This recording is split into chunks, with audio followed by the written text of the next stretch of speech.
I love their faces. I love to paint faces.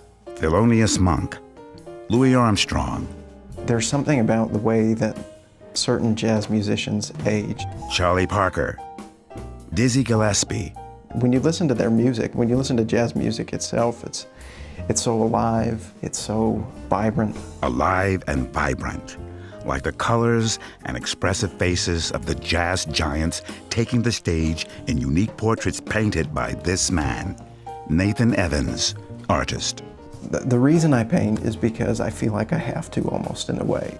For Nathan, painting feels natural and peaceful. On the other hand, Being a lawyer is all about conflict. this is Nathan Evans, attorney. I'm constantly, every day, in situations where I am trying to make the best argument I can for my client, which is diametrically opposed to someone else's argument.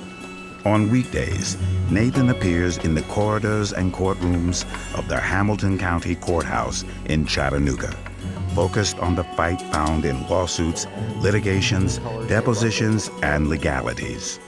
It can be stressful. But lawyers are human, after all.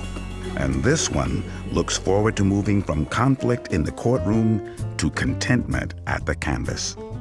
I mean, I love jazz music. There's no question, but I've never felt like it was that simple. Oh, I like jazz music, I'm gonna paint jazz musicians. Long before Nathan had heard even his first note of jazz music, he was already exploring his gifts as an artist. Just about from the time he could hold a crayon, he was drawing, and he would draw and draw and draw. Would be in church, he'd take the church bulletin and he would draw what he saw in the front. He'd have a picture of the pulpit and someone behind the pulpit talking. He loved Indiana Jones, so he'd draw him a lot. I remember vividly when he painted a mural in our bedroom. We shared a bedroom, and he painted this huge mural of Ren and Stimpy, which was our favorite thing in the world. The images continually come out of Nathan, with the medium changing during his college years from paper and pen to canvas and oil paints, and the images becoming those fascinating faces of jazz icons. I'm really drawn to faces. I'm kind of obsessed with them. And there are certain musicians that I feel like they're, not just musicians, people, that you can really see their life in their faces. Jazz saxophonist and composer Charlie Parker is a good example. He died when he was 35, and he had a really tough life, a tough life. He did a lot of drugs and lived a very hard life. But he had so much feeling and so much that he wanted to express. And most people hear it in his music, I guess, but I see it in his face too. It's a way for me to connect. So Nathan connects as he paints, and he places the face, or sometimes just part of a face, anywhere but in the center of the canvas. Do you know how many times I've been asked that question? A lot, actually. A lot. And I asked him why he painted that way instead of the whole thing, realistically, like most portraits. He said he wanted the focus to be on what he was trying to capture of the expression at that time. Nathan works to capture those expressions in his studio, the family dining room table. Most of the time it's at night after my family goes to bed. And then I try and spend some time with my wife every night. And after she goes to sleep, that's usually when I paint.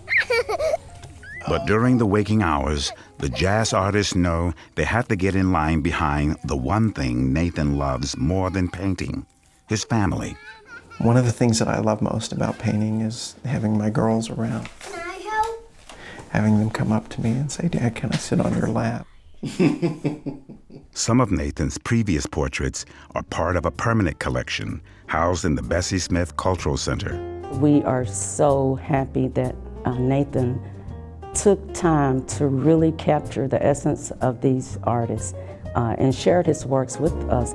It's that part about sharing, about getting his work out there, about the risk artistic success might bring that makes Nathan wary of the limelight. Nathan doesn't ever want his work to be commercial. He's afraid, I think, that if he becomes famous, that he'll do it for the money or for some other reason? Because I only do it for myself, I have complete freedom. Nobody tells me what to paint, and I don't have to worry about what a critic is saying about my paintings and whether or not I'm going to be able to feed my family next week because, you know, some critic didn't like what I did. After hearing someone speak so passionately about his art, you might be wondering what motivated Nathan to become an attorney in the first place. Fear. I was afraid of not being able to support my family. Yet Nathan asked himself, what if his paintings of jazz artists could provide that support? If I knew that I could feed my family and pay back all my law student loans, if I knew I could do that, I would paint in a heartbeat. I would lead my practice like that. And therein is a conflict worthy of a courtroom debate. On one side, the artist who dreams of the day his joy for painting might provide for his family. On the opposing side, the artist who fears such commercial success will poison the purity and steal the joy from what he loves.